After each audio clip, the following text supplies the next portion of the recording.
Everyone thought it was just a bad snowstorm. No one knew death was hiding in room 417. The heart monitor's sudden alarm sliced through the ICU like a gunshot. In that instant, Dr. Sarah Reed dropped her coffee. The styrofoam cup hit the linoleum floor, spraying lukewarm liquid across her polished shoes. She didn't notice. Her eyes locked on the screen above Lily Carter's hospital bed. Heart rate plummeting, oxygen crashing. A 12-year-old girl, laughing with her family hours ago, was now circling the drain, and fast. Down the hall, 3 members of that same family stood frozen behind thick glass, watching their world crumble one beep at a time.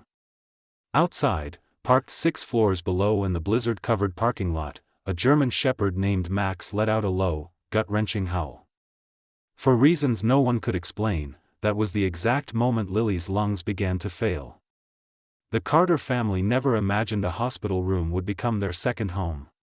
For nearly 8 months, they lived within the whitewashed walls of Colorado Children's Hospital, fighting alongside Lily as she battled a rare autoimmune condition no specialist could fully pin down. Her father, Michael, a welder from Fort Collins, took extra shifts to cover treatments their insurance denied. Her mother, Emily, quit her job as a middle school science teacher to become Lily's full-time caregiver. Her grandmother, Margaret, a retired nurse with a spine of steel and hands worn smooth from decades of prayer, stayed by Lily's bed day and night. Through it all, the only constant besides fear was Max. He was more than a pet. He was Lily's best friend, her comfort, her protector. Since her 4th birthday, the big shepherd slept at the foot of her bed, followed her to every appointment, and sat quietly through every 4 and lab draw.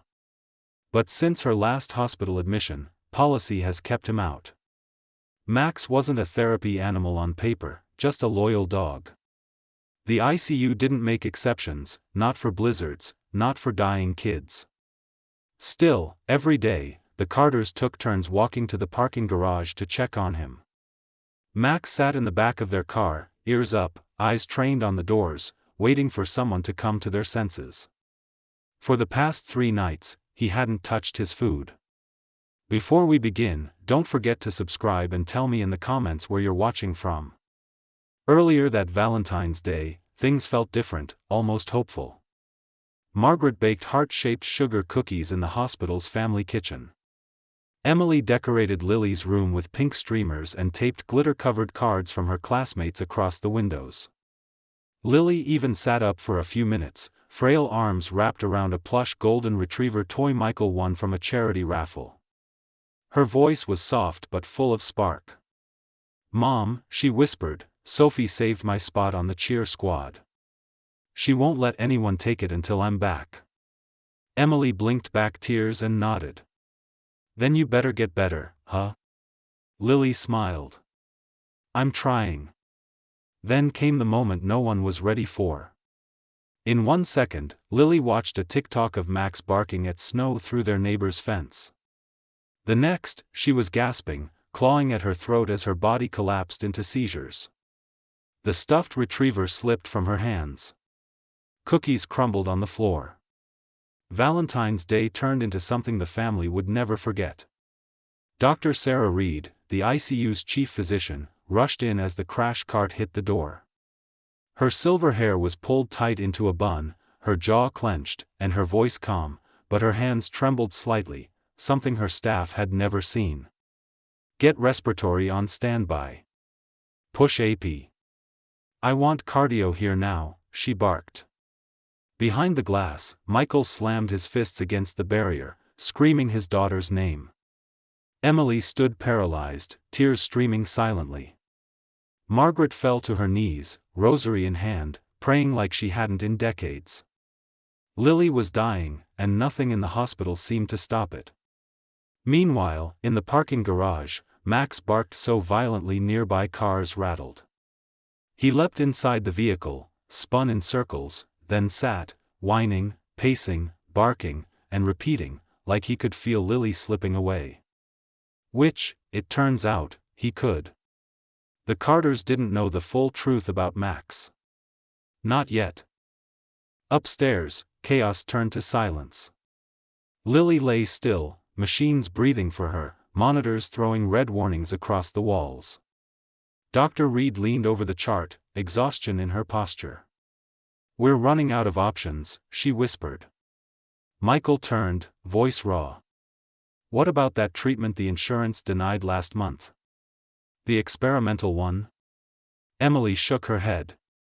"They said it was too risky. Only 30% success, 900 grand. We don't have it." Margaret stood, rosary still in hand. "Then bring the dog." "What?" Emily blinked. "You heard me," Margaret said firmly. "Bring the dog. He's been trying to tell us something for days. He knew before we did."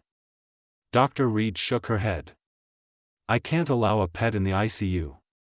We have strict protocol." "Protocols didn't save my husband," Margaret shot back.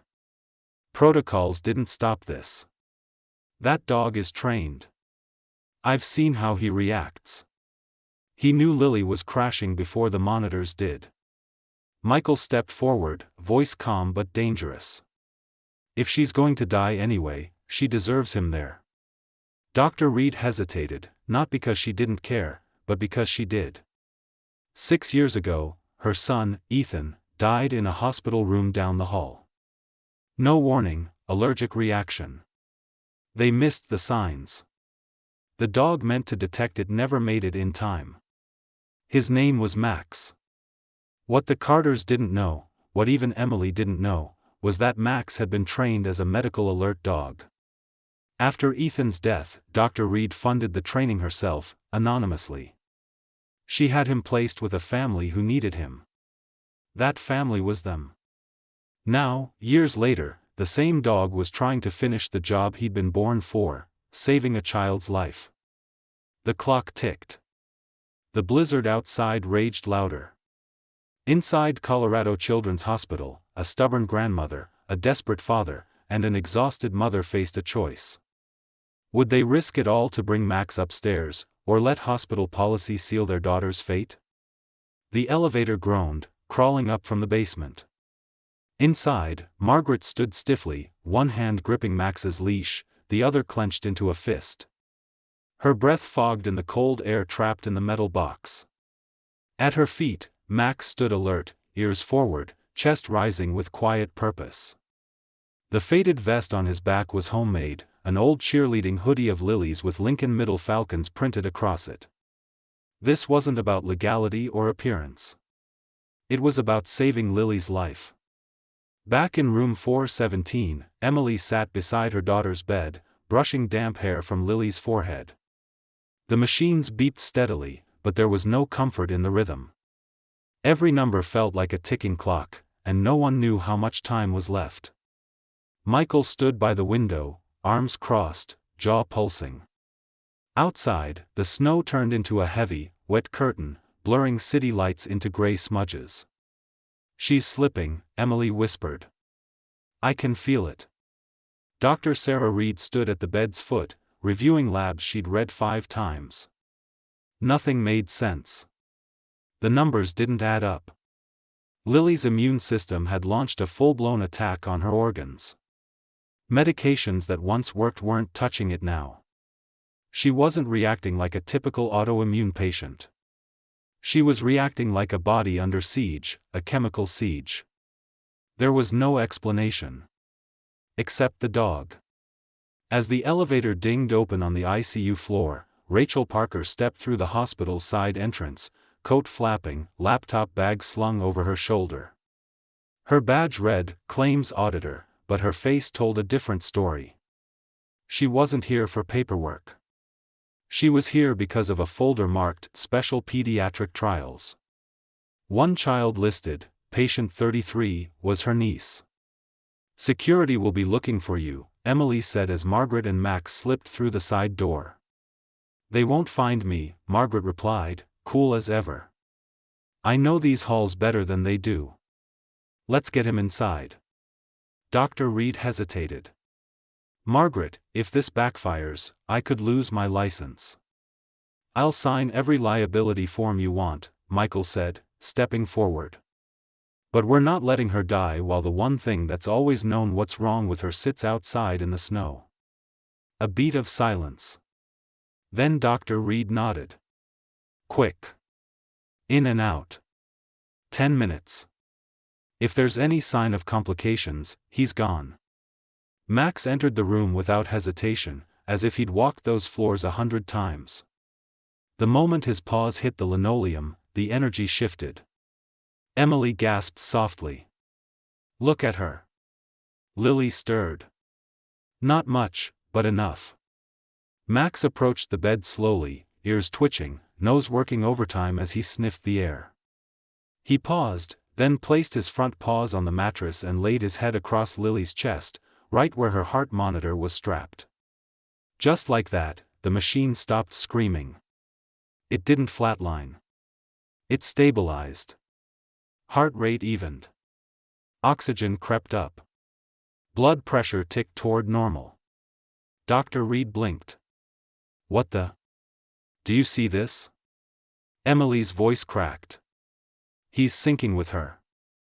Max began breathing in a slow, steady rhythm. His eyes stayed locked on Lily's face, and before anyone could explain it, her chest rose to match his pace. I've seen therapy dogs calm kids before, said Nurse Susan Hayes, who had entered quietly. But I've never seen one do that. Dr. Reed looked sharply at her. Why are you here? Susan hesitated, then stepped into the light. I was the night nurse when your son Ethan passed. I know who Max is. That stopped everyone. You trained him, Susan said gently. After Ethan's allergic reaction. You didn't give him away. You gave him a mission. Dr. Reed's lips trembled. The truth sat on her tongue like glass. She hadn't told anyone, not even the board. She'd spent thousands training Max in secret, chemical detection, seizure alerts, cardiac shifts, all because she couldn't save her own child. When the training ended, she asked the program to place him with a family who needed him most. That family stood before her now. Rachel appeared in the doorway. We need to talk, she said, voice grave. Not now, Emily snapped. My daughter is, I know what's been happening to her, and it's not what you think. Dr. Reed stepped forward. Who are you? Rachel Parker. I work for Horizon Health, but I'm also Emily's sister. Estranged, yeah, but that's not the point. She pulled a file from her bag and dropped it on the tray table. Lily's not just sick. She's been used. The room went still. Rachel explained it all. Horizon had signed a private deal with an unapproved pharmaceutical company. Certain patients, poor, underinsured, desperate families, were enrolled in a silent drug trial without consent. Lily had been receiving modified immunosuppressants, masked as standard treatment, for 3 months. The goal: track how fast children's immune systems would collapse. They were collecting data, not saving lives. Michael's face turned red.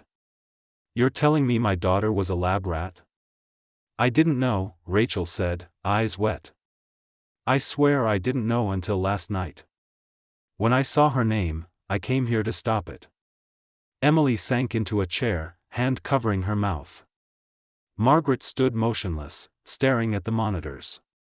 And Max? Max growled, not menacingly, but like he understood, like he'd known all along. And maybe he had. The horror settled slowly. Every moment Lily worsened after a medication dose. Every time she told her mom, this stuff makes me feel worse. Every doctor who chalked it up to side effects. They'd missed it. Except the dog. Max had smelled the truth. No one listened until now. Dr. Reed's voice shook. If we stop the medication and flush it from her system, what happens? I don't know, Rachel admitted. But at least you'll have a fighting chance. Emily nodded. Then we try. Michael placed a hand on Max's back. You did good, buddy. That night, as the blizzard raged harder, Lily's medications were halted. A new treatment plan began, one based on real science, not corruption. Max never moved from her side. His breathing stayed locked to hers. His eyes never wavered. Hour by hour, Lily came back to life. Snow blanketed the windows like thick curtains, muting the world outside. Inside room 417, time felt suspended. Max lay stretched beside Lily's bed, head resting gently on her chest, breathing slow and measured. Across the room, the machines beeped quietly, and panic softened. For the first time in days, Lily's vitals stabilized. It wasn't a miracle. It was a response to truth, and the loyal presence of a dog who refused to leave her side. Nurse Susan Hayes stood at the bed's foot, watching with wide eyes as the numbers edged toward normal. Her arms were crossed, and tension in her shoulders eased. "I've worked in the ICU for 30 years, she muttered. "I've never seen anything like this." Dr. Reed didn't respond. She sat on the windowsill, flipping through Lily's chart for the 10th time that evening. New lab results confirmed what Rachel revealed: Lily's body was detoxing from foreign compounds, from deliberate poisoning. Somehow, Max had known all along. Emily sat beside the bed, brushing Lily's hair gently. Her daughter's skin had color again, not much, but enough. Enough for hope where only fear had lived. Lily's eyelids fluttered every few minutes, like she was trying to wake, caught between worlds. Michael paced, work boots thudding like a ticking clock. Every time he passed the bed, he looked at Max, then Lily. "She's stronger," he said, barely above a whisper. "He's doing something. I don't care if no one can explain it." "It's not just love," Dr. Reed said, standing. "It's science, too. Dogs can detect chemical changes, hormones, toxins, and stress markers.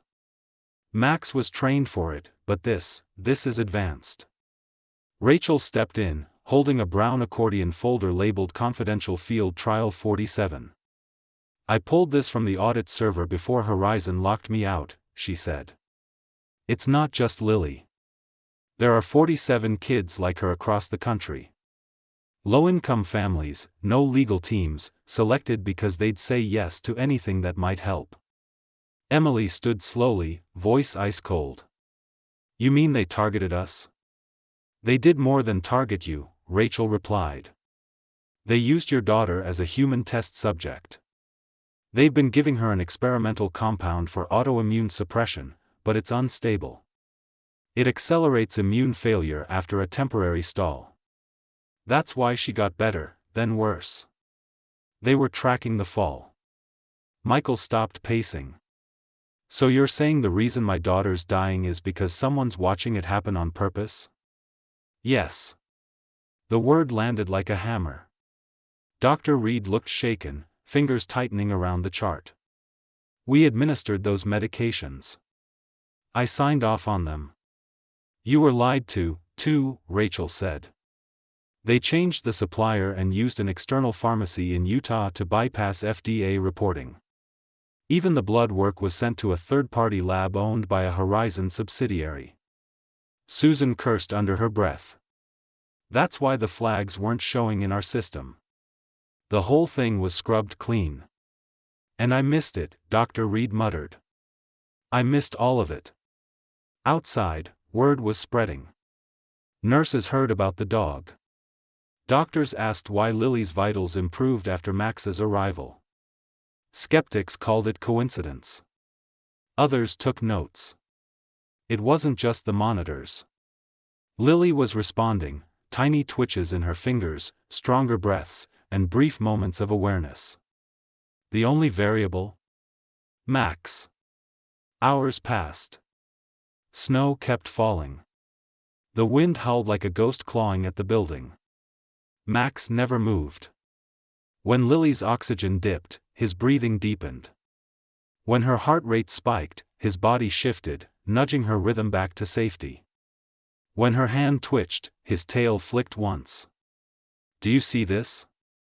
Susan said, eyes wide. He's not reacting. He's guiding. Dr. Reed's voice cracked. That's not instinct. That's a trained response, reflexive medical detection layered with emotional feedback. He's doing what our machines try to do, but better. Emily knelt beside him.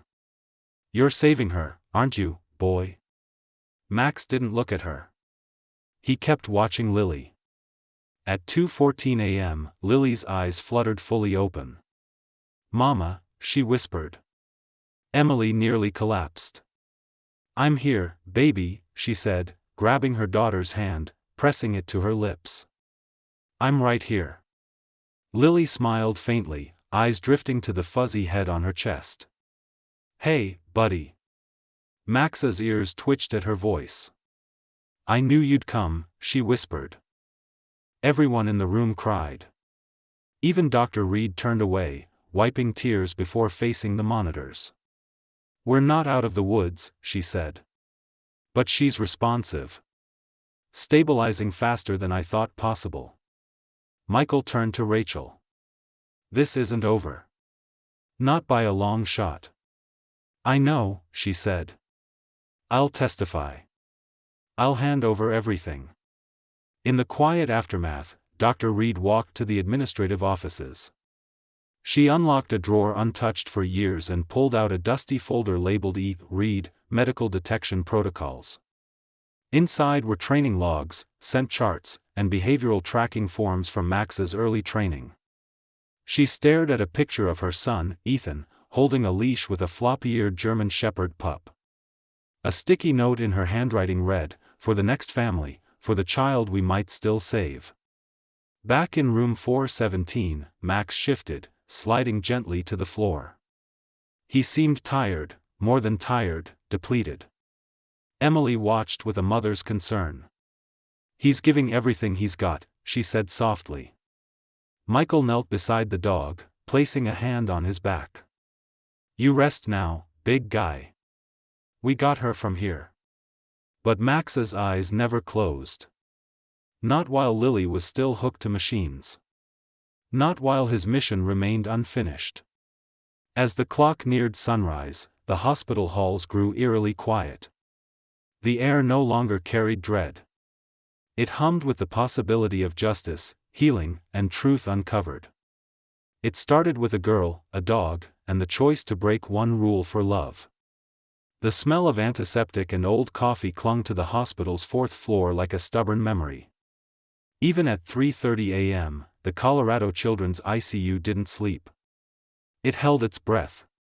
In room 417, Max lay motionless by Lily's bedside, curled in the tight space between her bed and the wall. His eyes stayed open, ears twitching at every beep and whir. He hadn't slept in hours. Neither had anyone else. Dr. Sarah Reed returned with 2 steaming cups of weak hospital coffee, handing one to Emily, who sat crumpled in a chair, dark circles blooming under her eyes. Thank you, Emily said, voice gravelly. Dr. Reed nodded and sat by the window, eyes fixed on the snow piling along the glass. The blizzard hadn't let up. You think we're out of the woods? Emily asked. Dr. Reed didn't answer immediately. She's fighting. That's more than we've seen in days. But this is uncharted territory. Emily glanced at Max, then back at the doctor. You trained him, didn't you? After your son passed. Dr. Reed's lips pressed tight. I didn't know what else to do with the grief. I turned it into purpose. I didn't think I'd see him again. Certainly not here. Across the room, Michael sat against the wall, staring blankly at the vitals monitor. Margaret, his mother, clutched her rosary, mouthing prayers she hadn't spoken aloud in years.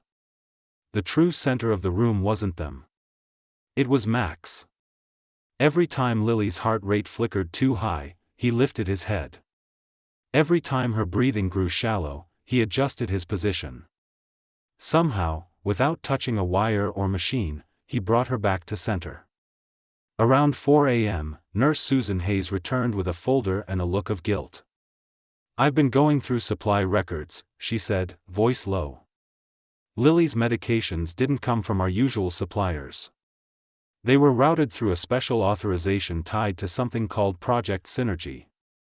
Emily stood so fast her chair screeched. What the hell is that? Rachel stepped in from the hallway, where she'd been pacing. It's the name of the trial. It's not registered with the FDA. Horizon's been burying it in plain sight. Dr. Reed looked up sharply. And they've been testing these drugs on kids. Low-income families, Rachel said bitterly. One's too overwhelmed or underinformed to notice the fine print. Michael's fists clenched. And no one told us. That's the point, Rachel said. You weren't supposed to know. You were supposed to accept the decline. Dr. Reed turned to Susan. Pull everything from the system. Every medication record for the past 6 months, every chart note, every lab order routed off-site. If they've done this here, they've done it elsewhere. Yes, ma'am, Susan said, turning toward the door. She paused and looked at Max. That dog knew before any of us, she said softly. I won't forget that.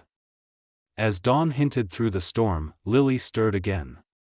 Her voice, though weak, was clearer than the night before. Is he still here? She asked. Emily leaned in. He hasn't moved, sweetheart. Lily smiled. Her hand reached weakly toward Max, fingers brushing his ear.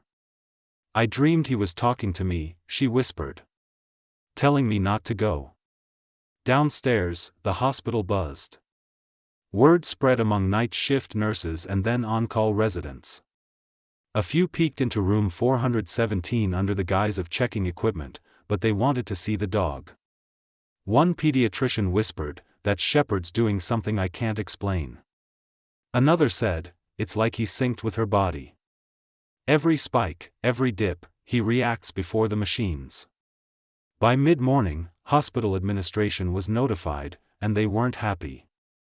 At 9:17 a.m., a man in a gray suit and pinstripe tie entered room 417 unannounced, flanked by 2 security guards and the hospital's chief operating officer. I'm sorry, the man said, voice smooth and cold. Animals are not allowed in the ICU. No exceptions. I've spoken to legal. Emily stood. You're not taking him. Ma'am, this isn't personal. It's protocol. This isn't emotional support, Michael snapped. He's saving her life. Dr. Reed stepped forward, coat unbuttoned, eyes steely. If you remove him, she'll die, she said flatly. You do that, and her blood is on your hands. The COO raised an eyebrow. You're seriously suggesting a dog is making the difference? Not suggesting, she said. I'm telling you. The standoff was tense. Then Max stood. He walked to Lily's bed, placed one paw gently on her hand, and whimpered low, almost human. Lily stirred and whispered, please don't take him. The room fell silent. Even the COO hesitated. The guards looked at each other. Margaret stepped forward, staring down the suit with a glare that could curdle milk. Do you believe in God, sir? He blinked. I was raised Catholic. Yes. Then listen closely. God sent this dog for a reason. He's not a pet. He's an answer. If you think you can override that with a policy manual, go ahead and try. You'll sleep worse than we will. No one spoke for seconds. Finally, the COO sighed. This buys you 24 hours. No media, no interviews. After that, we re-evaluate. He left. Later that afternoon, Max collapsed. His legs gave out beside Lily's bed, and he dropped with a soft groan. Emily rushed to him. Max. Hey, boy, stay with us. Dr. Reed knelt to check his vitals. He's exhausted. His temperature's low. He's been regulating her for hours. It's taken a toll. Michael pulled off his flannel jacket and wrapped it around the dog. He's burning out, giving everything for her. He's done this before, Dr. Reed whispered, remembering Ethan. But this time, he's older. We can't push him too far. Lily, barely awake, turned her head. Don't let him leave me. We won't, Emily said through tears. We'll take care of him, just like he took care of you. As evening settled, the snow slowed, and a quiet peace fell over the ICU. Lily slept soundly for the first time in nearly a week. Max rested, breathing slowly, surrounded by warmth and hands that loved him. Outside room 417, the hospital began to reconsider everything it thought it knew about healing, love, and the extraordinary bond between a child and her dog. The sky above Denver cleared to a steel blue hue, but sunlight hadn't pierced the icy chill gripping the city. Inside room 417, there was a fragile warmth, like a candle in a dark church. Lily Carter, who 48 hours earlier hovered near death, now slept soundly beneath a fleece blanket. Her chest rose and fell in a calm rhythm, still mirroring Max's. The big German shepherd lay curled beside her, head draped over her arm, breathing heavy, deliberate, and slow. Nurse Susan Hayes entered quietly, carrying a tray with juice, applesauce, and graham crackers. Vitals are holding, she whispered, setting the tray down. BP's the strongest it's been in a week. Emily looked up from her seat. She hasn't had numbers like this in months. Susan smiled softly, nodding toward Max. He's the miracle. I've worked here 30 years and never seen anything like it. Emily's smile faded. He hasn't eaten, barely moves. He gave her everything. They looked at him, chest rising slower, eyes half-lidded but watchful. He hadn't taken his gaze off Lily. In the hallway, Michael leaned over a table, reviewing files printed by Dr. Reed and Rachel. They highlighted inconsistencies in Lily's lab results, confirming she was one of 47 pediatric patients in the unauthorized Project Synergy trial. Not a single parent was told. Rachel pointed to the blood work. Look here, she said. Markers showing organ inflammation after every injection, not random, timed. Every peak of decline followed protocol doses. Michael's jaw tightened. They poisoned my daughter and called it research. They profited off it, Rachel said flatly. And it's happening in other cities, too. Dr. Reed slid over a list of names. 6 children here at this hospital. 3 have died. Michael's breath caught. And no one noticed. No one looked close enough, Dr. Reed replied. Some of us trusted too easily. Michael stood upright. Not anymore. I want this exposed, on the news, in court, wherever it takes. I want the world to know. Back in Lily's room, Emily knelt beside Max, running fingers along his coarse fur. Come on, buddy, she whispered. You've done more than anyone could ask. Max's tail flicked faintly. Lily stirred. Is he okay? She asked, voice low but clearer. Emily looked up, startled. Hey, sweetheart, you're awake. Lily blinked slowly. He feels tired. He's just resting, Emily said. He's been looking after you. Lily turned her head, eyes focusing on Max's face. He gave me his strength. Can I give him mine? That question hung in the air all morning. By noon, Max's vitals slipped below normal. A vet from the hospital's therapy animal program, called discreetly by Susan, confirmed Max was in critical fatigue. His core temperature dropped. Hydration levels were dangerously low. His heart beat too hard for a dog his age. He's spent, the vet said gently. He stayed in sync with Lily too long. He might not recover unless we pull him out and start intensive care. Emily shook her head.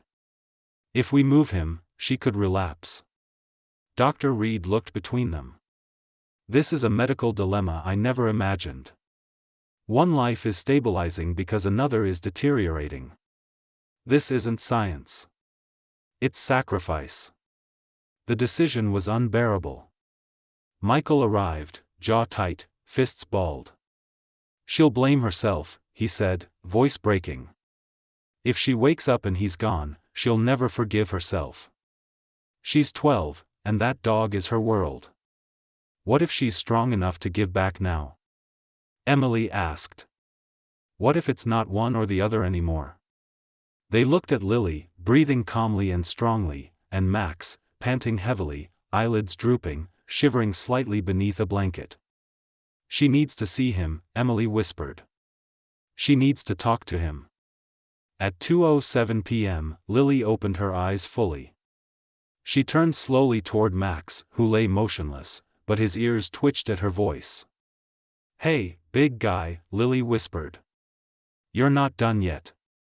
We still have things to do. You promised you'd help me grow up and be a vet. Remember?" Max blinked once, a soft rumble in his throat. Lily reached for him, brushing his head. "I'm okay now. You don't have to carry all of it. I can carry some, too." Silence filled the room. Then Max exhaled deeply, shifting his position for the first time in hours. He leaned into Lily's arm. His tail moved once. Twice. The vet gasped softly. "That's not possible. His heart rate is stabilizing." Emily's eyes flooded with tears. Dr. Reed whispered, "She's healing him." Word spread fast. By late afternoon, hospital staff gathered near room 417, peeking through the glass. No one entered. They stood in reverent silence, watching something unexplainable. "He's taking cues from her now," a resident murmured. The energies flipped. Susan turned to him. "Have you ever seen healing go both ways like that?" "No," he said. "But I think we'll start seeing it more after this." At 4:45 p.m., the hospital's CEO arrived, prompted by a press call. Someone leaked news about the girl, the dog, and the medical scandal unfolding in the ICU. He entered room 417 with two administrators, ready to lay down the law. But one look at Lily, sitting up slightly, color in her cheeks, and Max, eyes alert at her side, and his scripted speech dissolved. This is not protocol," he muttered. "No," Dr. Reed said, stepping forward. "This is medicine redefined. We'll review all legal liabilities." "You can do that," Michael said, stepping beside him. "But first, you're helping us save every child still hurt by your partners at Horizon." The CEO blinked. "We can't be sure. I have evidence," Rachel said, holding up a flash drive. "Documents, emails, signatures. This isn't just unethical. It's criminal." He looked at the girl, the dog, the parents who refused to be silenced, and the medical team united. For the first time, he said what mattered. "What do you need from us?" By evening, emergency investigations were underway. Lily's medication schedule was revised. The hospital paused all treatment plans linked to off-site providers. An anonymous tip went to federal regulators. Max, resting more peacefully, was hooked to a canine 4 with mild hydration therapy approved by the vet team. Through it all, he kept one paw draped across Lily's leg like a promise. As the sun dipped behind the Rockies, painting the sky orange and gold, the hallway outside room 417 grew quiet. Inside, Emily read from Lily's favorite dog book. Michael rubbed Max's ears. Dr. Reed stood near the door, watching with tired but grateful eyes. "This," she whispered. "This is what healing is supposed to look like." By sunrise, room 417 didn't feel like a hospital room anymore. The beeping monitor hummed softly. 4 drips ticked steadily. But the sterile atmosphere was gone, replaced by a quiet reverence, like a chapel of hope and second chances. Lily sat upright, cheeks touched with color, eyes brighter than in weeks. Her fingers moved slowly, petting Max, who lay beside her like a statue of loyalty and exhaustion. "Mom," Lily said softly. "Can I have pancakes?" Emily burst into tears. Down the hall, a different storm brewed. In a conference room, Dr. Reed, Rachel, and the hospital's legal team sat across from 3 federal investigators who arrived overnight in unmarked SUVs. Rachel's documents, emails, invoices, memos, painted a disturbing picture.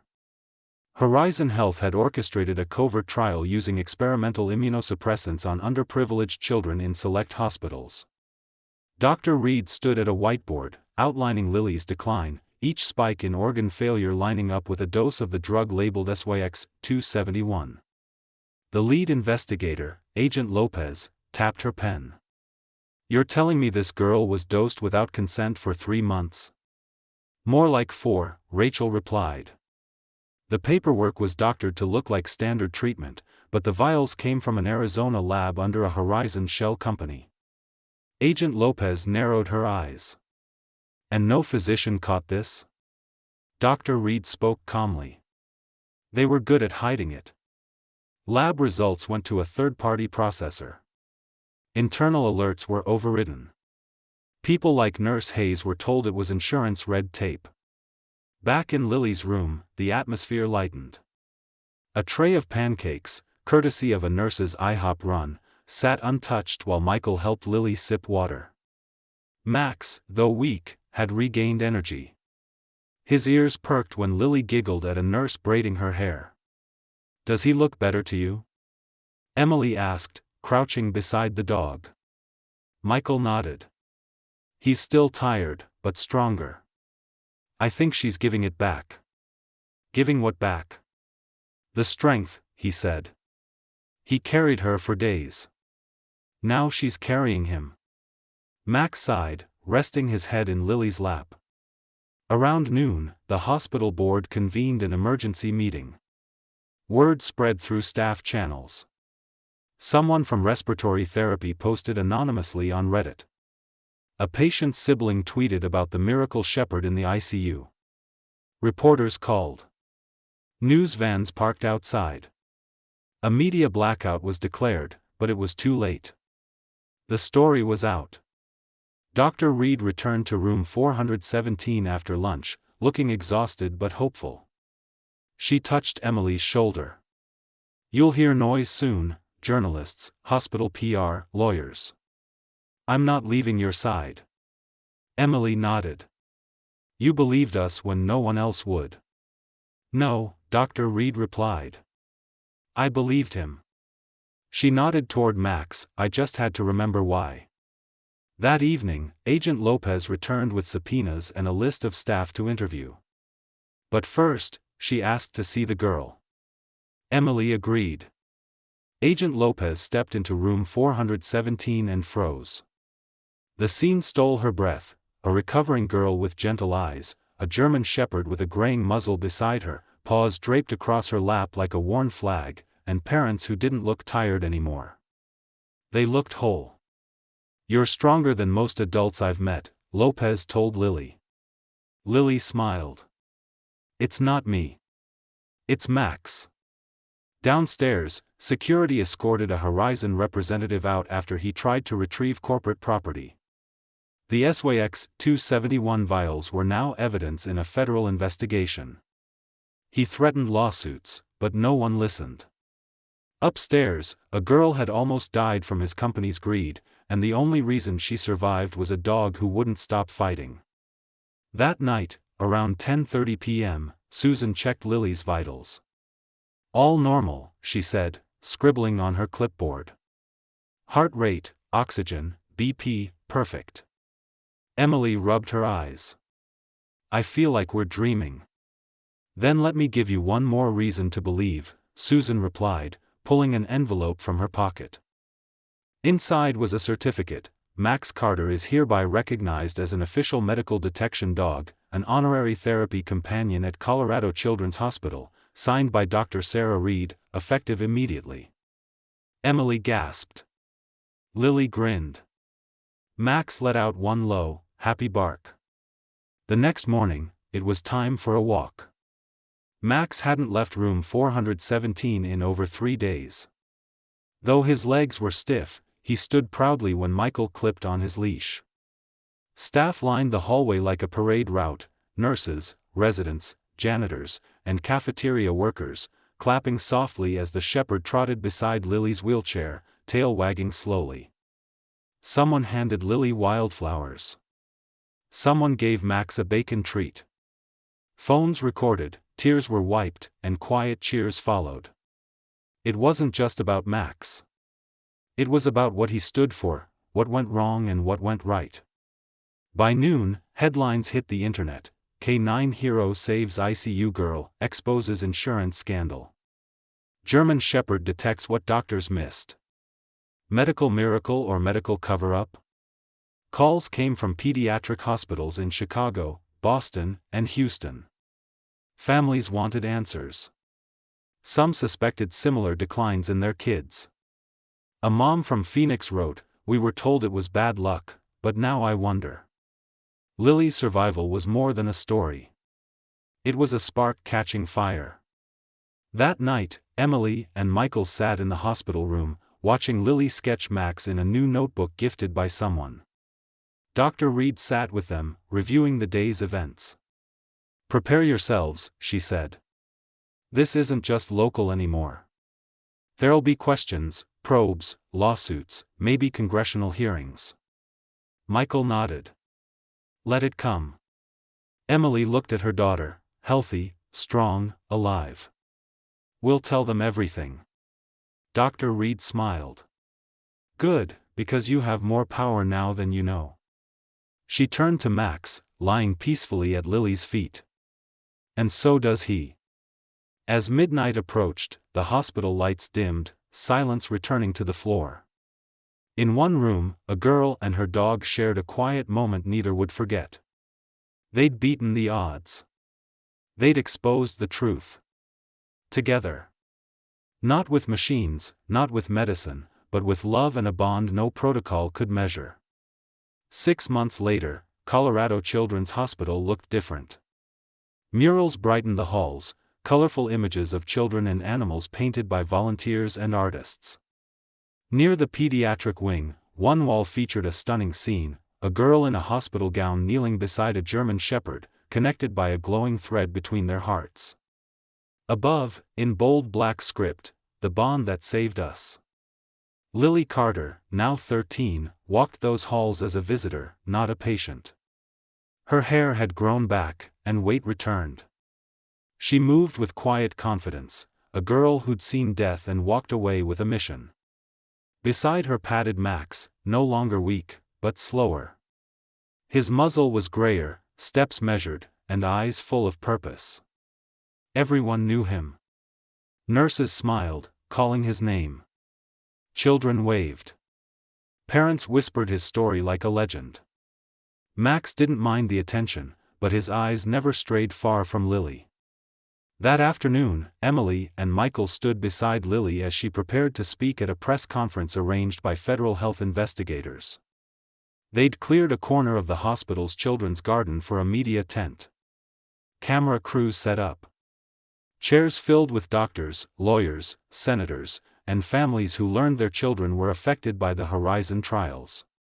A month after Lily's story broke, 43 children were removed from similar programs. 38 were recovering. 5 had passed, but their families were suing, fighting for justice. Lily looked at her mom. "Are you sure I'm the right person for this?" Emily crouched to her level. "You're not just the right person. You're the only one." Max nudged her leg, as if to say, "Me, too." At the podium, Lily adjusted the microphone, wearing a navy dress and Converse. She held Max's leash in one hand and a folded paper in the other. "Hi, my name is Lily Carter, and this is Max." She looked down at him. He sat quietly, ears perked. 6 months ago, I almost died. My parents were told nothing could be done. But what they didn't know was that someone was doing something. Max.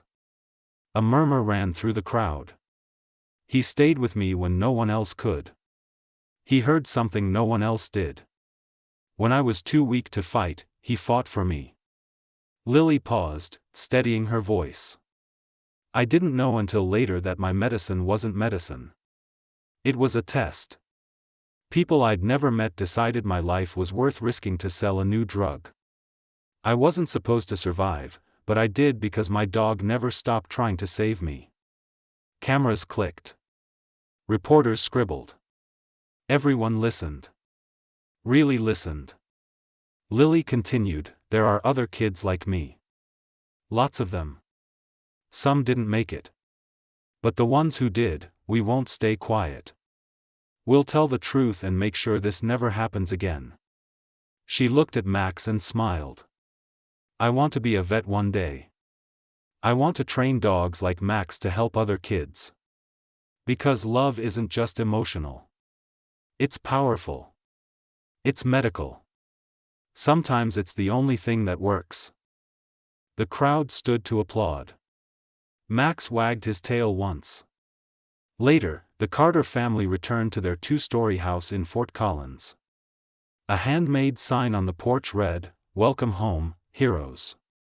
Neighbors left cookies, flowers, and balloons. Kids drew chalk hearts on the driveway with, "Thank you, Max," in bubble letters.